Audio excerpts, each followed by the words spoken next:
Where am I? Oh my gosh. Good Jesus. What's good, everybody? What's going on, man? It's Stephen Qualls II, aka Mr. Qualified. It's your boy. And we are back with another episode of the Wright Quality Podcast. Friends, co-host, please remind the people of who you are. And Miguel, please figure out where you are. Oh my goodness. It's Ashley Wright the first. I'm here to be entertained. I know Miguel is going to say some off-the-wall stuff. He tries to limit it to pre-recording, but it's gonna come out. No. It's all good. It's all good. What's up? What's up? I don't know where I'm at. I've been bouncing around multiple schools on a daily basis. Where am I? You know my name. If you don't, do your homework. Or if you do your homework. If you don't, hello, how's it going? All over the place. We got to make Do Your Homework a segment for Miguel because he's said this on multiple episodes at this point. It's becoming a catchphrase. Something else. This means something else. If my students are watching, do your homework, which is wear the right clothes in gym class and please stop leaving class early. Whoa, okay. Right. Well, I mean, sounds like high school is. That's more the middle schoolers. The high schoolers, it's like, what's up? The middle schoolers, like, just listen. That's very real. We're in the first trimester of teaching. This is where we're at. Trimester is crazy. That's what I'm saying. Quademic. The terms are all meshing together nowadays. Fair enough. The first thing we are discussing on the pod today is All-Star Weekend. So, very, very much talked about, leading up to this year. Obviously, the big question mark around the weekend the last couple of years has been making the All-Star game competitive. But general thoughts on just how this All-Star Weekend was, given how much people were talking about it as it was approaching.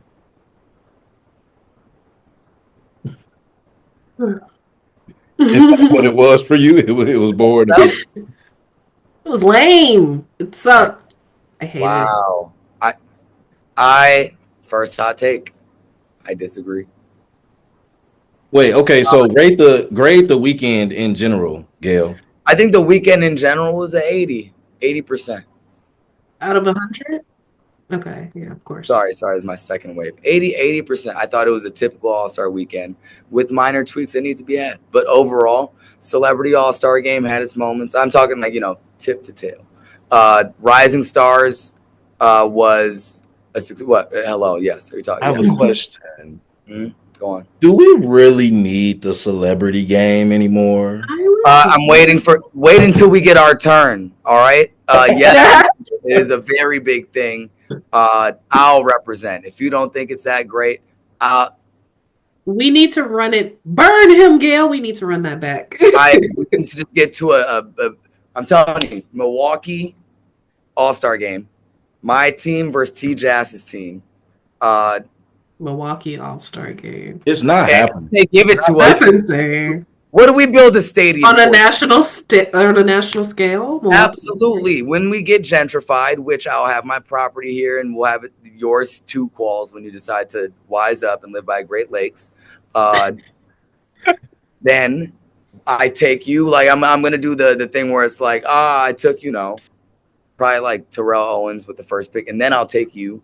But like I said, Milwaukee All-Star Game, Celebrity All-Star Game, we represent. Why is Terrell Owens your first pick? He's like a staple. He was an MVP. He didn't have his best game, so I think he's going to be coming back for it by the 2040 when they give it to Milwaukee when we first get our light rail built. The old wide receiver in 2040? Yeah, that is going to be a great. He's going to do the Marcus Johnson, annual dunk a year. It's going to be just like that. But I digress. Rising Stars game was good. I thought it was very quick, very, I think that is where that style of game should be played. I think the tournament format should be Rising Stars. And then for the All-Star game, I think that these are my tweaks. Bring real shooters to the three-point competition. Let Chris Paul cheat in the skills competition. Let Mac McClung if we get Ja next year, God bless. But it feels like LeBron being like, I'm doing it. Get out of here. I don't believe it. Giannis talking, we saw it once already. Please don't king your auras up. Don't drop your stock. And then, make it USA versus World. Make them, or you go East-West and make them wear their home and away jerseys. And we're good. I think it's simple. I don't think it was as bad as what people said. I think it was just 3 hours of commercial breaks with 40 minutes of basketball played for All-Star night on Sunday night. And a lot of Kevin Hart, which not everyone's taste. Yeah. I thought some of the jokes were kind of, I won't say anymore. But yeah, 80%.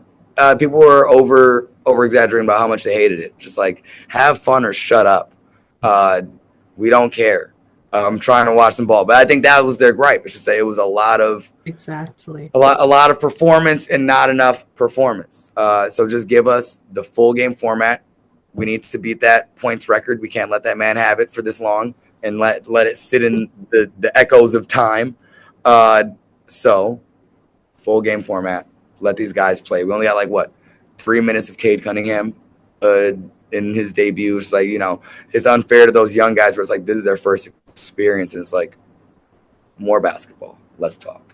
I'm not moved by the USA versus World format thing. I mean, I am. We need to bring back real patriotism back, which we're in a point which maybe not, but right type of patriotism. Shouts out 4 Nations. We did get scraped in the championship, but 3 fights in 9 seconds. Shouts out. That had people talking, but right. I didn't want to talk about it because it was like, oh, you're watching the All-Star game. 4 Nations is where it's at. It's like, shut up. We have different things. I can enjoy both. It's clipped anyways. But yeah, good All-Star weekend. Let Wemby and Chris Paul cheat. I'm sure that they talked to the right people and they said, who's going to be clocking this? And they clocked it. Yeah, of course they did. Wemby's shots hit the backboard though. Wemby looked like he was the good kid that didn't even want to succumb to that level and cheat. I heard it was Wemby's idea. This is just, extra. How valid is that? This reeks of Chris Paul. It does. Mwah. But,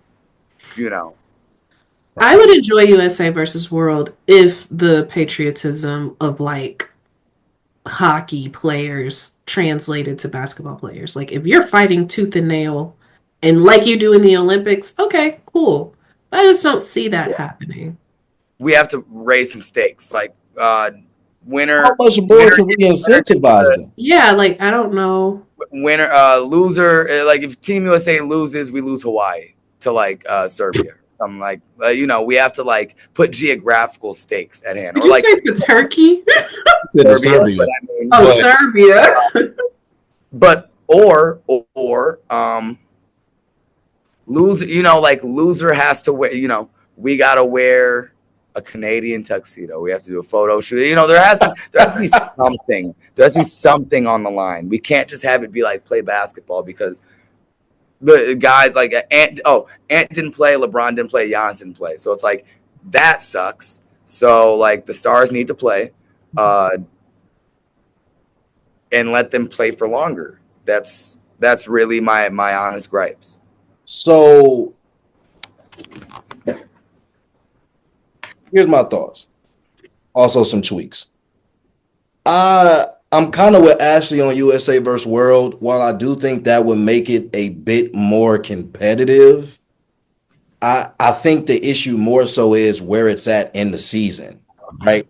But the thing is, I get why the NBA is doing what they're doing, but when you look at the in-season tournament and the NBA Cup, while that has its pros, some of the cons are still very prevalent, and you got teams with these extended breaks now, which could be beneficial, but also maybe more detrimental. But then you got a lot of people who maybe you care a little bit more about games in, I don't know, November, in December. But at the end of the day, I don't know if that's super sustainable because people often don't care about NBA basketball until April for the most part, unless you're just in the culture and you care about things on a day to day.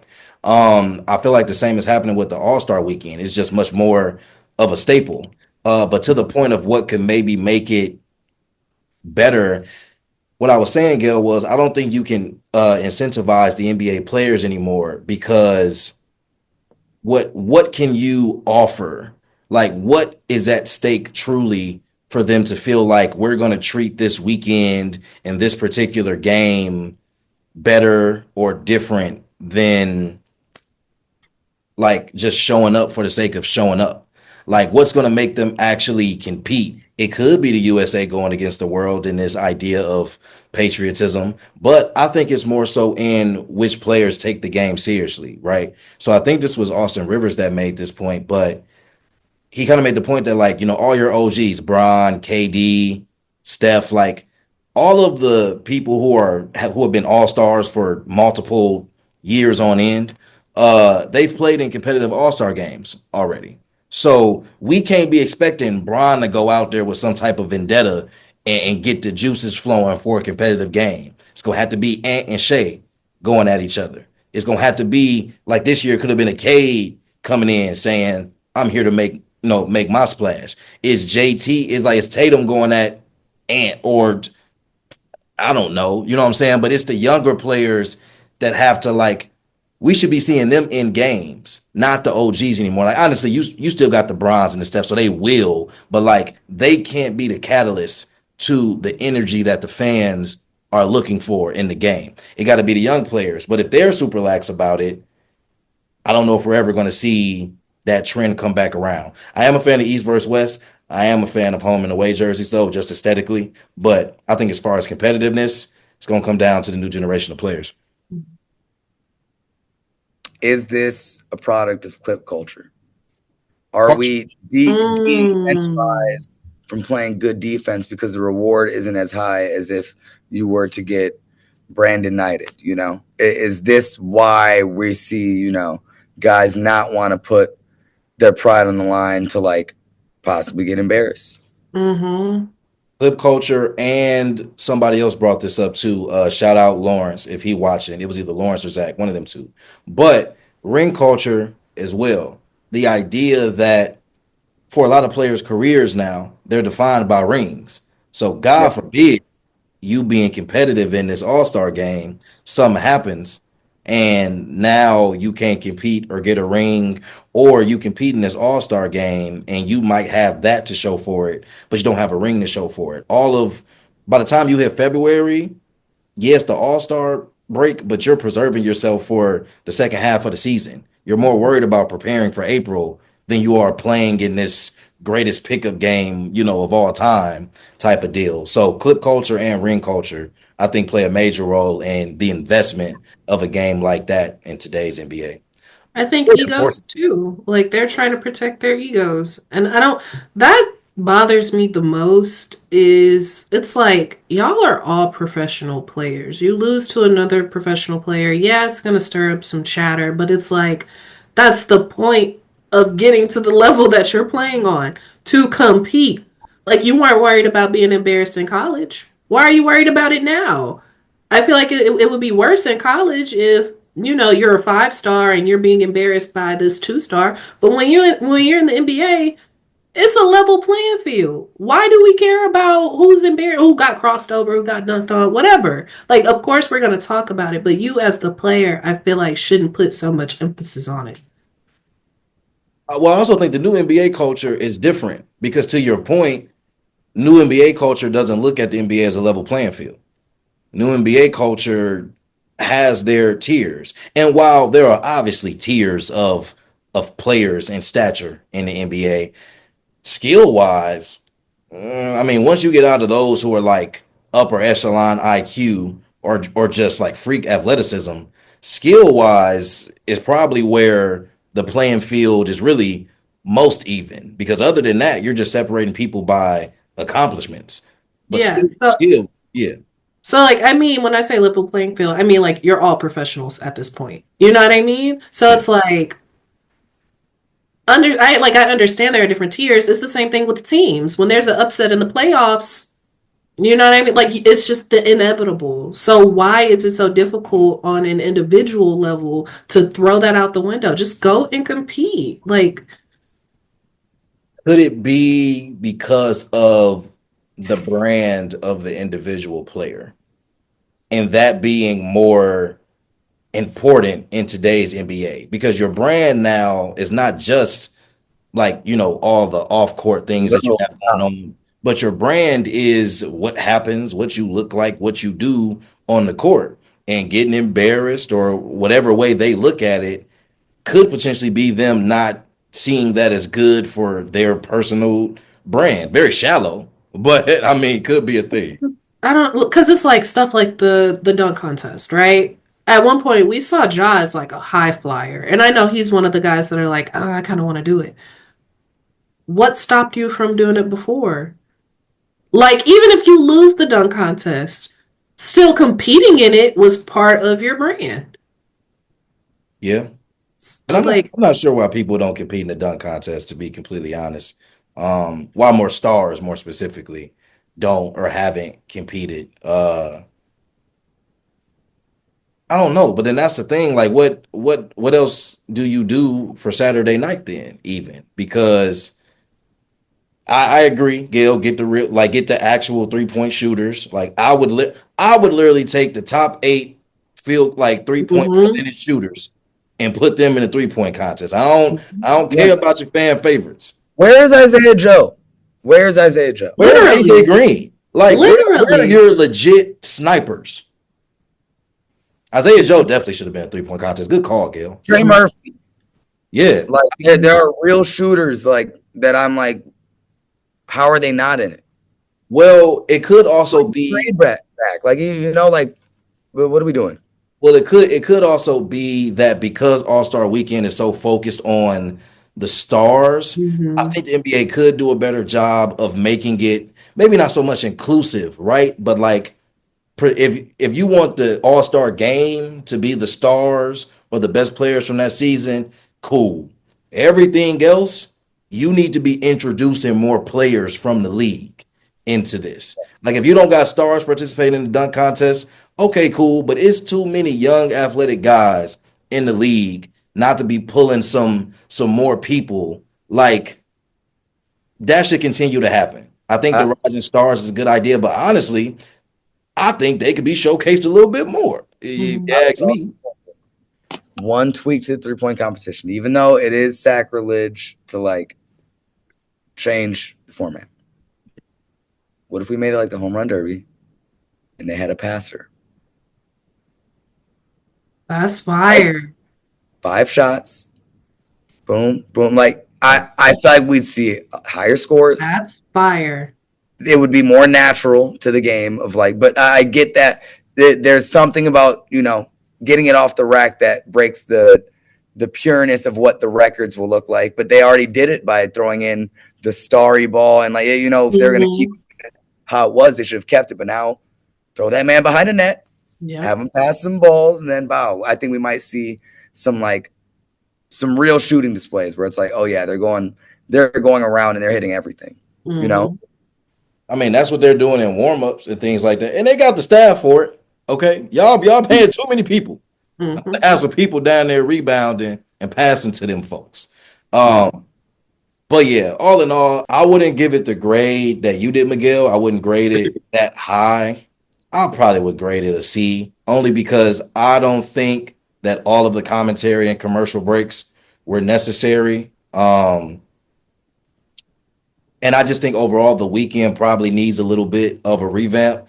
Like I said, showcase the rising stars, a little bit more. In whatever way that looks. I don't think All Star like Saturday night can be revamped too much because I don't know how many other different like games or events you can have. But I think just maybe kind of you could probably incentivize those events more than you could the All Star game, and I think that would get more people participating in maybe those events on Saturday night. I think the game is just gonna come down to the new generation making it competitive, like I said, but I'd probably give it closer to a 70 than an 80, but I don't think it was absolutely terrible. I will say that. It wasn't terrible. It was just boring. Yeah, predictable. Yeah, that's the word. Like we know what's gonna happen. We know how this is gonna go. There's no excitement. There's no kind of like I Yep. might see something or experience something I haven't experienced before. Yeah. Oh, what I will say though, last thing on All-Star Weekend. Kevin Hart hit the button. Then is what you're sounding like. You said what? He didn't hit the button. You just wanted him to hit the button. We Just need to go. We need to go Kev mode. Just hit the button. But if Unrivaled is going to be going on during this time, make that part of All-Star Weekend. Easy. Easy. A one-on-one tournament? Fire. If you put their one-on-one tournament that they did in All-Star Weekend, lit, bet more people will watch. Yep. Bet more people will watch. Yep. Like, Brian, Pay them. Hey, clip culture. Yeah, for sure. For sure. For sure. Though. Definitely. Okay. All ego. Man. Exactly. You said no ego or more ego? Or big egos, but small. But there's some. It's a bad day. Like I said, I don't know what's going on today, but too much pride. I know where you're going with that. Shattered egos. Some's bad. Yeah, you know, all that jazz. More NBA news. More so dealing with some injuries to some very key players in the league. We won't go straight to Miguel's grief right away. We'll go to something that's a little bit more that we don't care that much about. But Joel Embiid is consulting with the 76ers on this lingering knee issue. I think this starts to present a larger question about Embiid's career and especially the future in regard to what does he have left in the tank depending on what this situation is with his knee. So thoughts on that? Child, you better get on it now because I feel like you done waited too late. Like, if you're about to take a piece of your hip, like I heard the procedure takes a piece of your hip, reconstructs your knee. Like, how long is that going to take for you to recover? You're already teetering a little bit past your prime. Like, when you come back, what are we going to see? Like, are you going to be out a full season, a season and a half? Like, that sounds very, like, rigorous. Like, not only are you dealing with the knee issue now, but you're having to recover in your hip area because that's where they're taking from. I just feel like he waited entirely too late to, like, consult and really, I guess, take it serious. I don't know. But the timing of it, it just doesn't feel like it's beneficial to him, his career, or the 76ers. Pack it up, blow it up. Literally. I mean, you are one of the worst teams. You just got blown out by 32 by the Bulls. Mm-hmm. Mm-hmm. We pay Paul George for, build around Jared McCain, reprocess. Literally. Because this process is done. I mean, with the Ben Simmons thing, like that, what are we really building around? Like damaged goods? I'm sorry. I'm sorry. But like, this is not, he needs to go to a contender ASAP. Yeah. Because he's not there. And like, they have to trade for pieces. Because what is the ceiling? What is the ceiling? Like, he's big, he's 7 feet. You drop 60 on Wemby or 70 on Wemby. But like, how often do you have him? Can you count on him to be there a whole season? Or is this the next Boogie Cousins? You're not worth a max anymore. That's for sure. So don't look for top dollar. I think he's reached his ceiling, to be honest. And honestly, Yeah, I would say Boogie is a unfair comparison because Boogie was derailed by injury, but also post-injury, he just never really got that shot. Not to say he was really going to return to the form he was pre-injury, but he would have. But also, I don't know if I would also compare his skill set to Joel. I mean, Joel, when healthy, I think still was better than Boogie when healthy. Like healthy at their peaks, I'm still taking Joel. But nonetheless, it's close. I ain't disrespecting Boogie now. Don't get me wrong. But I think Joel was just a bit more dominant, or at least definitely had the ability to. But I think he reached his ceiling probably defensively. Sure. I'm like probably 2 years ago. I would say probably his MVP year, Mhm. that run of when he lost to Jokic the first time. Well, yeah, when he lost to Jokic Yep. and then when he won, like that 2 year stretch, I think that genuinely was his ceiling. And to Ashley's point, with him kind of waiting so long to go through this process of maybe figuring out, okay, what might be the long term option to get this right. And it's hard to blame him because if he hadn't done what he did, you would have had a lot of people making it seem like he wasn't trying to play or wasn't trying to win, which I genuinely think he was. So in part, a lot of him trying to play through it and find ways to play through it was him trying to show up for Philly, him trying to give as much of himself as he could. But he's at a place now where it's like you about to be on the other side of 30 as a 7 footer with Mhm. lingering, injuries from when you even entered the league. Mhm. What does this look like? How long do you legitimately have left to play? And I'm sure players don't like calling the curtain, earlier than they feel, but Who's gonna take him? Take a that's veteran that's man and go to the Lakers, join Luca and Braun or We'd something. have to sign a free agency deal with them. That's really it. I don't see any like for the contract. What's his contract have left? Of a max. much too Yeah, much on it. Is it? Yeah. no one's trading for that. Also, in the age where we saw what happened with Luca, I would be extremely surprised. Well, I'll phrase it like this: I would not be surprised if Philly pulls off some deal to get off that contract. With a dummy? AD for Embiid. Who says no? Just Who saying. plays first?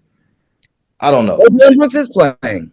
But what I will say is I think the Sixers should shut this season down. Shut down Embiid. Shut down PG while you at it. I'm Honestly. shutting down the studio. shut down PG while you at it. AD. I ain't saying tank completely. I don't know how well they might immerse themselves in the Cooper Flag sweepstakes. Mm. They better hang that flag up high and wave it proud because they need every little bit of help they can get. Mhm. They need to. It's not good. I'm no hyperbole. They should start Not even focusing as a on them. Philly hater, but I need some help around. I need some help around here. I can't. We need to build around me and Cooper. Have a little Duke to Duke connection. What are we talking? Embiid could roll off 6 man. Philly, get- PG play the wings. Philly getting the number one pick would be insane. I just Yeah. I just don't see it in the cards. NBA is making it happen. Oh my God! Where's the phone call? I mean, I'm making the call. Adam. Adam. Number one pick's going to Philly. That's a right. flip. That's definitely. Wait. Adam is Jared. We need the number one. Okay. The TikToks go crazy. Okay, yeah, they will. The TikToks go crazy. Adam Silver is not saying that. Absolutely. Me and Cooper about to be. We're Oh yeah, it's my like nuts. They should hang it up and focus on next season. Another team that unfortunately will probably have to do this is the San Antonio Spurs after news that Victor Wembanyama is out for the remainder of the season. What was it called? What thrombosis? What is it? I know it's a Deep blood vein? clot in his shoulder. Yeah, blood clot. Oh my gosh. You're done. You're done. But terrible news though. For somebody who was really just stepping into their own this season, continuing to ascend in the way that everybody kind of expected. But what does this mean for the immediate future of this season with San Antonio? Do they still compete? Do they tank? Don't let them boys get Cooper Flag. That'd be tough. Chip them in 2 years if they get Coop. That would be tough. Chip them in a year if they get Coop. Oh, at least, hey, silver lining. One more year, Chris Paul. Mhm. No, I was gonna say Chris Paul might sign for an additional year. They get quick. God bless. I'll take the vet men for an extra You year. can get redemption in the skills competition. Mhm. I need it. This is the only good thing to come out of this. Frustrating that we don't get to see a generational talent, but rest up, get big, get swole, get your Giannis season in you, come back a monster. We get one more year of CP3, and they might be seasoned to make a run at it. And if they oh boy, if they get Coop, if they get the CP3, will get them to the chip after we win ours and we flame out horrendously. Spurs get theirs. I'll be honest. Go ahead. I'll get to him later. Go ahead. No, I was just gonna say it sucks that Wemby is hurt, but it's not that bad because I do want to see a full season of Wemby and Oh, I De'Aaron was going to say CP3. and CP3, of course. Because Yes. if CP3 goes, half of that banana boat or a third of that banana boat has to carry on. He's going to be like, I can't let CP3 get another year over than me. Yeah, that's what's going to happen too. God bless. God bless. This is kind of best case scenario. I hope Wemby gets better, but shouts out. Keep my man in the game for another year. I'm crying. It should be interesting to see, but very excited about San Antonio next year because even if they don't get the first round pick, depending on what happens, they might still end up with lottery or at least a decent first round pick. Draft well, you never know what that piece might be. Also, wouldn't be super surprised to see them active in the offseason if they've already committed to going to get De'Aaron. Would not be shocked if they go and make another move this summer. Mm-hmm. Not be shocked. We're opening this window right now. And hell, honestly, that might be the smart thing to do. Ain't no point in waiting until Embiid get into his true prime or peak. Do it now. Do it now. They got pieces to make a move that would bring in somebody else. So depends on how they want their roster to be and if they believe in their young talent that much. Not saying they have a reason not to, but depends on how aggressive they want to be. Also, get well Pops. He will not be returning this season either. Way it sounds does not look like he will be returning at all. Yeah. More than this is the end.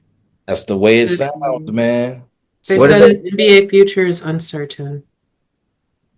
Didn't he have a stroke? Wasn't it a stroke? Yeah. I'll take uncertain, but I feel like he values life. I feel like Pop has always been somebody that's been like, this ain't it. This isn't all of it. That there's more to this. So damn, if this is the end of Pop, like not like that, but like the end of his coaching career, Pop. I've always believed the greatest coach ever. I mean, to do this in the modern day NBA with the big market teams that were there and how he did it with the teams that he had, one of one. I mean, it's not like it's not like he was one of the first two teams that existed. It's not like he was in the big markets. He was in San Antonio with, granted a great situation he fell into, but that he had with David into Tim Duncan. But, that was, I remember when they first had their first non-50 win season after like 17 years or something. It was like, good heavens. Like, I'm glad that, he's at least able to see that next generational star touch San Antonio, which can possibly give them another 20 years of prosperity. Yeah. The lineage lives on. He's produced pretty much every good coach that has touched the NBA. Bud, was my man's name in Memphis. But Taylor Jenkins, like a lot of great coaches under his wing. Bud come from the Pop tree, don't he? Yeah, that was the first one I said. Bud, Jenkins. There's a couple more that are through there too that I'm missing, but my mind went to Fisdale. That's who it was. I don't know if he's under the Pop tree, but when you said in Memphis, that's I don't know why it feels like he is. Yeah, like under the Spo tree, no. He did. He was with Spo and LeBron when he was down there. Is Spo's not from the Pop tree, is he? I think no. He came under. No, he was a video coordinator for Miami at first, right? Yeah. So, okay, yeah. But No, point still made for sure. Impact is definitely felt. Real quickly, last but not least, Jimmy Butler to the Warriors, 5-1 since the trade. Jimmy is averaging 20-5. Has seemed like a really good piece for them. Seems like the Warriors got exactly what they needed. It seems like Jimmy is exactly where he wants to be. I'm sorry, wait. Steve Kerr, Doc, Ime Udoka, the man that robbed Detroit but was good in Phoenix, Mike Brown. That's a huge coaching tree, actually. I'm so sorry. Crazy tree. Yeah. Good roots. Anyways, Golden State Warriors are playing good with Jimmy. Another prime defender. I feel like he's motivated to play good ball. Makes sense. Yep.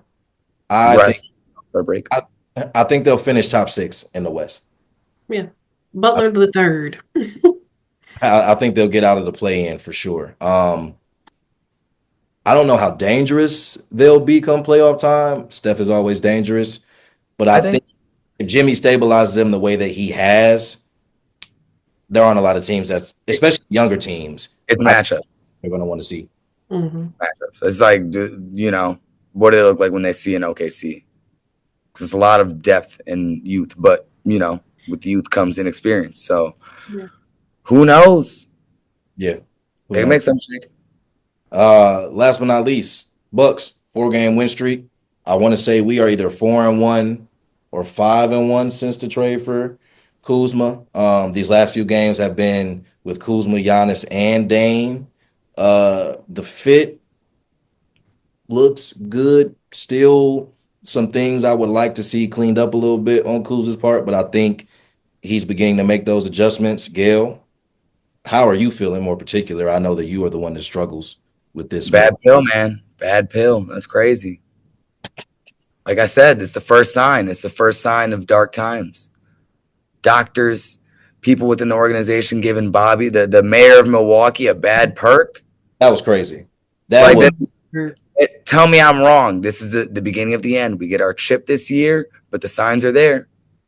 Don't count me out. I'm telling you, all the things will come to light.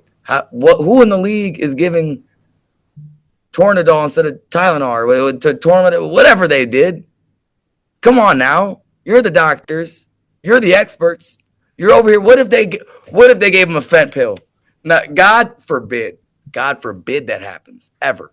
But we're talking about giving the guy a wrong medication. That's bad. That's bad basketball. It is bad. It is unethical basketball. I digress. We look good. Kyle's fitting in well. First game against Chris was emotional. That interview tore me to pieces. We can depend on you, Chris. We do believe in you. They just said that time ran out. What he was saying, like it said, he was saying that, it felt like, they couldn't count on me to be the player that I was, which we're here, but unethical basketball being performed by the Milwaukee Bucks will come to light.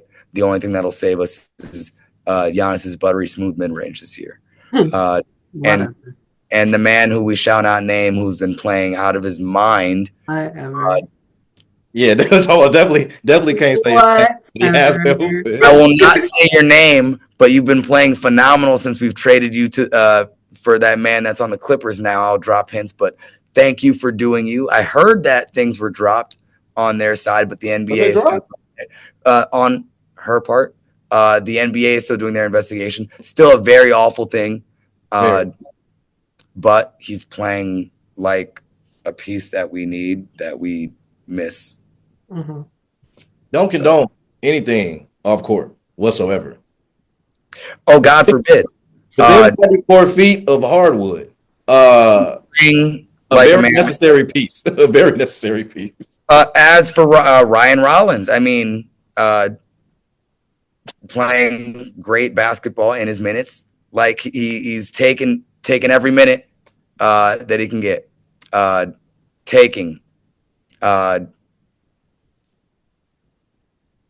digress. Anyway, good basketball, and that's what I like to see, is just ethical basketball, and it is that. Why unethical? members, but more on one person. Ryan Rollins is a great guy, I think. I know. Too much. I'm too close in proximity. Keep playing the way you are. I believe I see him on the court now. Excited to see Bucks basketball in March for sure. But that is it for this episode. Sorry. That's it for this episode. March Madness is upon us. We will definitely be getting. Yes. I got more in me. Hold on. I gotta go. Ashley has Wait. No, that's quick. I'm a This is a statistician micropod. tonight. It's a micropod. We was. just got started. I'm sorry. Y'all can continue. I'll just. Yeah, let's do. Yeah. Let's go. We have absolutely nothing else to talk about on this episode. Yeah, Anything Miguel is going to spew is blasphemy no, off the top of the dome. I'm sorry. No, I feel bad, but no, you're good. It's just that thing happened. That we had to cover. What are you talking about? Didn't Neymar score a goal or something like that? I'm out of here. Till next time. Until the next episode. Messi scoring the Don't catch goal. y'all. Bye. We've Peace. never talked soccer on here ever in our lives.